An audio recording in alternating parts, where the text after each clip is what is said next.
Terlihat ribuan masyarakat yang berasal dari berbagai pelosok di Kota Padang antusias menyaksikan pembukaan Festival Siti Nurbaya 2024 di halaman kantor Balai Kota Lama Kota Padang, Sumatera Barat.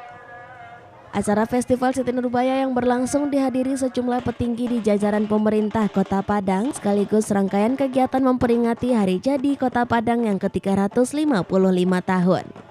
Kegiatan yang diisi dengan berbagai pertunjukan dan perlombaan kesenian tradisional Minangkabau serta berbagai kegiatan lainnya selama 10 hari ke depan dapat menjadi momentum dalam meningkatkan kunjungan wisatawan ke Kota Padang. Penjabat Wali Kota Padang Andre Algamar mengatakan melalui Festival Siti Nurbaya serta kegiatan lain diharapkan kunjungan wisatawan ke Kota Padang bisa meningkat dan bisa mendongkrak pertumbuhan perekonomian melalui pelaku usaha terutama UMKM lebih menggeliat. Sangat banyak kegiatannya, mudah-mudahan ini bisa dinikmati oleh warga kota, menggerakkan roda ekonomi UMKM dan menambah lama wisatawan di Padang.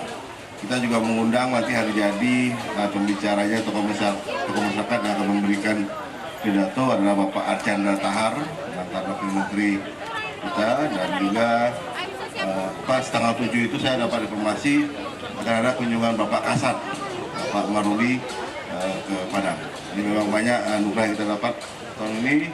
Mudah-mudahan dengan tema sinergisitas Blue Economy and Green Economy tahun ulang tahun Kota Padang 355 menjadikan Kota Padang menjadi kota yang sejarah, kota yang cinta alam dan bisa merawat alam untuk cucu kita.